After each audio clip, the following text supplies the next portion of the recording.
So hey guys, good morning and welcome to my new blog. तो अभी बज रहे हैं सुबह के 7:15। आज सुबह सुबह मेरी बैंड बजाई जा रही है। मैं इतना आलसी कब से हो गया मुझे खुद ही नहीं पता चला। तो हम रोज सुबह जाते हैं टहलने, और आज उठने के बाद तैयार होने के बाद फिर नहीं गया मैं टहलने, सो गया और आज मैं भी उठ गई। इसलिए मेरी छोटी बहन मेरी बैंड बजा रही है। मैं उठ जाती हूँ। ऐसे तो गरम गरम चाय बन रही है। जी बाबा, मैं देखो हमेशा उठ जाती हूँ, सिर्फ आप ही नहीं। यार तुम लोग के पास इतनी शक्ति कहाँ से आती मैं है? उठाने भी आई थी। मेरी शादी जब से हुई तब से मैं बर्बाद हो गया हूँ। तो क्या सोच रहे हो, शादी हो जाएगी मैं भी बर्बाद हो जाऊंगी? हो सकता है भाई। नहीं, जिम्मेदारी होती है अपनी अपनी, नहीं उठेगी। नहीं, जब तो मेरी शादी नहीं थी मैं उड़ जाता था, पता नहीं क्या हुआ है। मेरी आदत ही नहीं थी 7 बजे तक सोने की। देखो फ्रेंड्स, सुबह का 7 बजे का माहौल क्या है आज देखे जरा। अरे गुड मॉर्निंग मम्मी, तुम तो भालू लग रही हो। लंगड़ा भालू कैसे हो?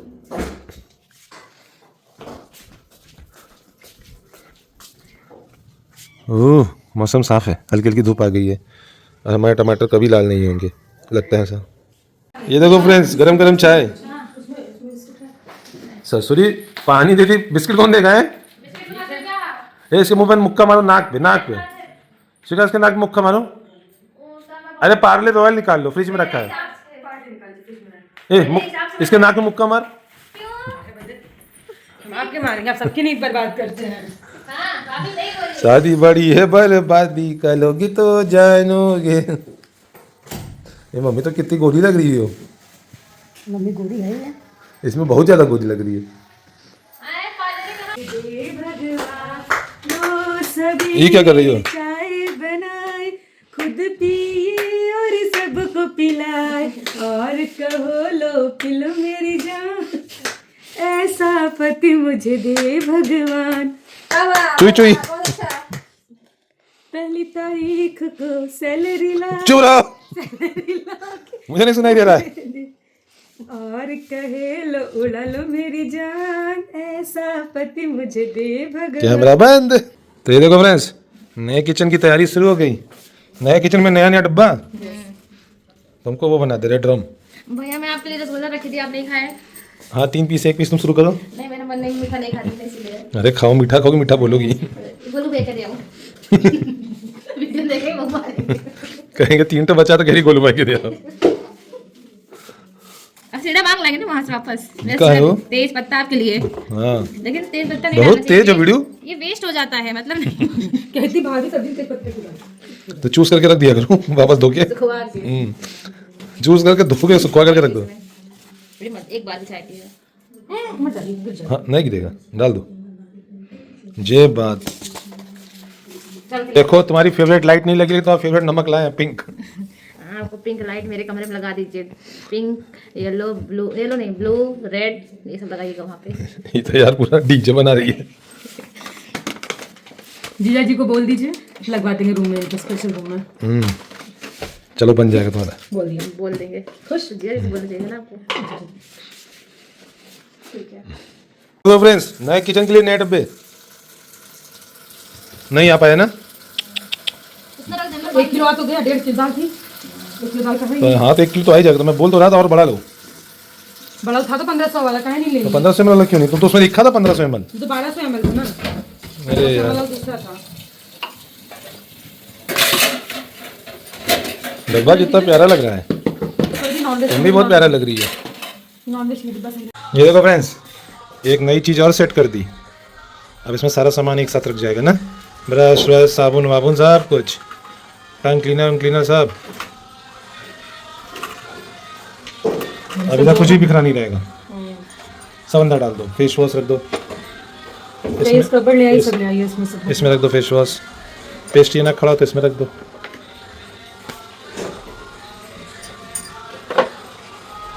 अब सही लग रहा है ना। इसमें मिरर भी है, अपना फोटो भी देख सकते हो। तो ये देखो फ्रेंड्स, दोपहर के 12 बजने वाले हैं। ये सब काम खत्म करने के बाद ना, अब जाके नाश्ता मिला है। नाश्ता के लो, खाने के लो, सब बराबर ही है। उसके चक्कर में तक नहा भी नहीं पाया मैं। सही बात बोल रही मम्मी। फटाफट से इसको खा लेते हैं। ये है बथुए के साग की पूड़ी। तो किसको बथुआ। देखो आज का दिन कैसा जा रहा है, मतलब नाश्ते के बाद नहाने जा रहा हूँ। तो चलते फटाक से नहा लेते हैं क्योंकि बहुत लेट हो रहा है, बहुत सारे काम पेंडिंग है। तो फ्रेंड्स नहा धो के रेडी होने के बाद हम जा रहे हैं संगम। तो जो लोग भैया कंटेंट क्रिएटर है या मीडिया से रिलेटेड है ना, वो दिन भर तो आजकल प्रयागराज में संगम में ही घूमते रहते हैं, क्योंकि कुछ ना कुछ नई चीज़ें होती रहती हैं। तो चलते हैं संगम, देखते हैं आज क्या होता है। सीएम साहब क्या संदेश है प्रयागराज से? प्रयागराज महाकुंभ 2025 का एक ही संदेश है, एक भारत है और श्रेष्ठ भारत। तो अभी हमें महाकुंभ मीडिया सेंटर में, और आज आपने देखा कि डिप्टी सीएम केशव प्रसाद मौर्य जी आए थे, तो उनकी एक बाइट हुई और प्रयागराज से क्या संदेश है उस पर एक चिंतन हुआ। तो बहुत अच्छी बात कही उन्होंने और सभी श्रद्धालुओं को आमंत्रित किया कि आएँ और गंगा में डुबकी लगाएं। तो कुंभ मेला क्षेत्र में चाहे कोई भी दिन हो, भीड़ नहीं घटती दिख रही है और जाम का माहौल तो बना हुआ है, और इस जाम में मैं रोज़ फंसता हूँ। तो फ्रेंड्स शाम के 4 बज रहे हैं और चाय ना हो तो ऐसा कैसे हो सकता है। तो मेन एंट्रेंस पे ही आपको चाय पॉइंट दिख जाएगा, और यहाँ की चाय एकदम बेस्ट है। 10 रुपये की चाय, एकदम अफोर्डेबल रेट पे बढ़िया चाय। तो आइए पहले चाय पीते हैं। तो ये है चाय पॉइंट की चाय। तो फ्रेंड्स अभी बज रहे हैं शाम के 5 और हम आ चुके हैं हनुमान मंदिर कॉरिडोर के पास। लेटे हुए हनुमान मंदिर का कॉरिडोर है ना, उसी के सामने है डिजिटल महाकुंभ एक्सपीरियंस सेंटर। इधर से नहीं दिख रहा होगा, थोड़ा साइड से दिखाते तब आपको दिखेगा। हाँ ये। तो इस एक्सपीरियंस सेंटर में ना डिजिटली महाकुंभ के बारे में सारी इन्फॉर्मेशन दी जाएगी, वर्चुअल रियलिटी और एआई के माध्यम से। तो चलते हैं, देखते हैं और एक ऐसा रहता है एक्सपीरियंस, आपको भी दिखाते हैं। ओ भाई साहब, तो समय को लगा शाम होगी तो भीड़ कम होगी, शाम को भीड़ ज़्यादा है। ओ भाई साहब आके फंस गए यहाँ पे। तो ये है महाकुंभ एक्सपीरियंस सेंटर का टिकट, जिसका प्राइस है 50 रुपीज़। और उससे पहले भीड़ देख लो। महाकुंभ एक्सपीरियंस सेंटर बाद में एक्सपीरियंस करेंगे, पहले इतनी बड़ी भीड़ से जूझ लें। तो फ्रेंड्स फाइनली 45 मिनट बाद अब मेरा नंबर आने वाला है। ये देखो लाइन चल रही है ना वहाँ से, अब इतने लोग तो पास हो ही जाएंगे एक बार में। तो friends finally we are in. तो ये आप डिजिटली एक्सपीरियंस करने वाले हो। तो आमने सामने आपको दिख रहा है ना, समुद्र मंथन के सीन दिख रहा है, ये नाग वासुकी, और ये देखो इधर देवी देवता हैं, इधर राक्षस, और मंथन चल रहा है। तो बहुत ही प्यारा बना हुआ है और हम पूरा एक्सपीरियंस देंगे आपको, तो आप बने रहिएगा। ये सारा कुछ पर्दे पे डिस्प्ले किया जा रहा है, और जब आप यहाँ पे एंटर करोगे ना, यहाँ पे असली एक्सपीरियंस होने वाला है आपको। तो यहाँ पे इन्फॉर्मेशन आपको चैप्टर बाय चैप्टर मिलेगी। तो अभी हमें चैप्टर 2 में, जो कि है नीलकंठ ब्रह्मांड के रक्षक, तो ये यहाँ पे डिस्प्ले होने वाला है, और उसी के लिए देखो कितनी भीड़ लगी है। Now the show begins.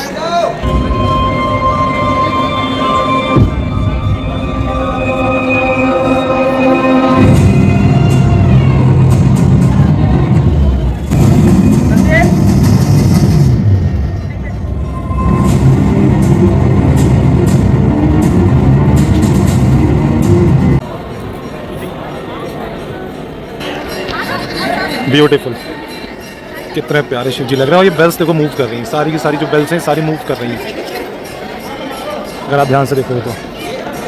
और ये बहुत बड़ा है, यकीन नहीं करोगे आप, बहुत ऊंचा है ये। देखो ये नॉर्मल हाइट देखो, इसकी हाइट देखो, यू कैन कंपेयर कि कितना ऊंचा होने वाला है। और बहुत ही प्यारा बना है। और ये बेल्स जो मूव कर रही हैं व्हील्स पे, इसकी खूबसूरती में 4 चांद लगा रही है। और अब हम मूव कर रहे हैं, OMG, मतलब आपके 50 रुपये पूरे वसूल होने वाले हैं। That is really good. That is really good. तो यहाँ पे देखो समुद्र मंथन की इन्फॉर्मेशन दी जाएगी पूरी। ये है समुद्र मंथन। प्रकाश अंधकार, सत्य असत्य और धर्म अधर्म का शाश्वत संघर्ष ये कथा भी ऐसे ही एक संघर्ष की, जिसने एक मूल धर्म परंपरा को जन्म दिया। एक दिवस पृथ्वी पर विचरण करते समय महर्षि दुर्वासा को एक दिव्य पुष्प माला प्राप्त हुई। सुवासित माला को देवलोक के जान वे उसी स्वर्गाधिपति इंद्र के पास ऐसी क्षण तुम्हें और तुम्हारे लोग को श्रीहीन होने का श्राप देता हूँ। हे मस्त, ऋषि श्राप के प्रभाव से देवताओं पर आक्रमण कर दिया। घोर देव असुर संग्राम के पश्चात स्वर्ग लोक दानवों के अधीन हो गया। पतित पराजित देवगण त्राहिमाम करते श्री हरि विष्णु की शरण में पहुंचे। प्रभु, तीनों लोगों पर संकट है, हमें इस श्राप से मुक्ति दिलाइए। देवराज, इस संकट का समाधान सागर मंथन है, परंतु मंथन तभी सफल होगा जब देवता और दानव मिलकर प्रयास करेंगे। ये कैसे संभव होगा नाथ? सृष्टि के कल्याण हेतु इन दो परस्पर शक्तियों को साथ आना ही होगा। हरि आज्ञा से मंथन आरंभ किया गया। मंदराचल पर्वत को मथा और देव समुद्र को मथ गिराए। मंथन आरंभ होने के कुछ समय बाद ही हर ओर अंधकार छा गया। भीषण ताप से सब झुलसने लगा। हे ईश्वर, ये कैसे कपता है?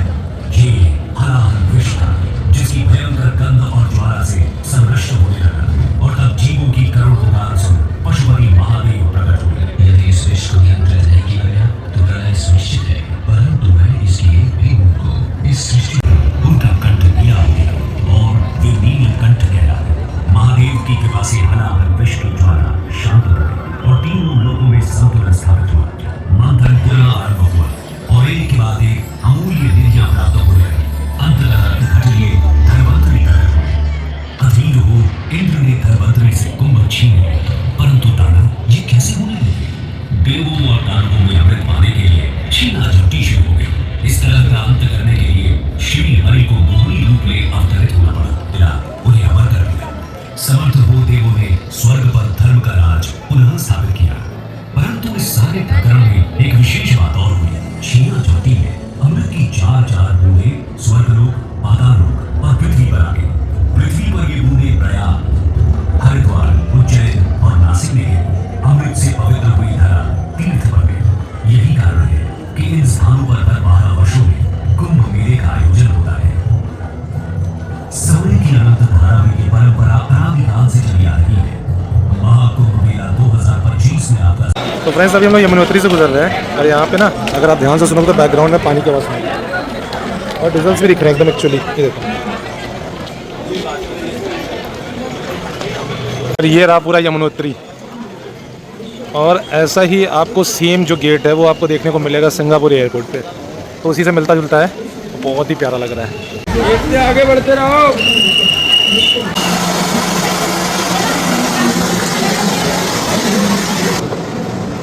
तो ये सारे रिचुअल्स के बारे में बताया गया है महाकुंभ मेला के। सबसे पहले होता है कल्पवास। तो कल्पवास एक रिचुअल है, दूसरा बाथिंग रिचुअल है, तीसरा मेडिटेशन है और चौथिया है चैरिटी। इसीलिए कहते हैं स्नान करने के बाद ध्यान देना चाहिए, ध्यान देने के बाद दान देना चाहिए।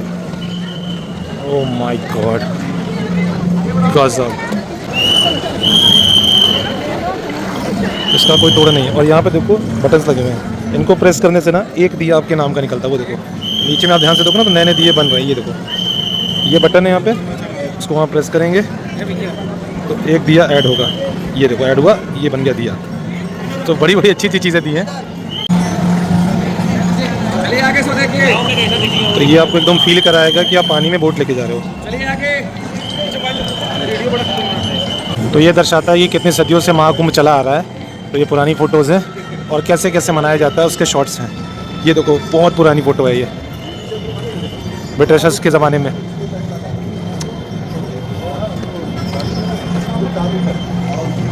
ब्यूटीफुल। अब हम आ गए चैप्टर 6 द डिवाइन कॉन्फ्लुएंस में। वाह,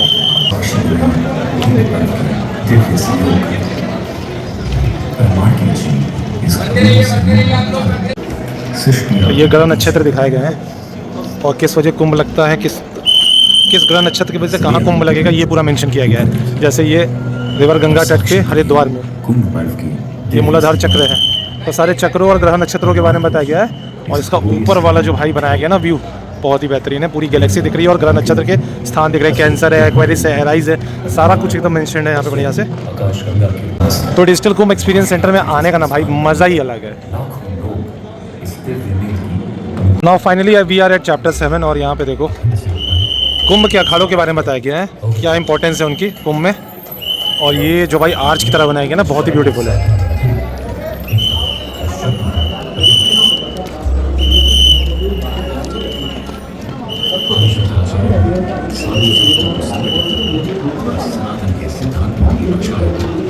सदगुरु जगदीश वासुदेव, अमिताभ बच्चन जी।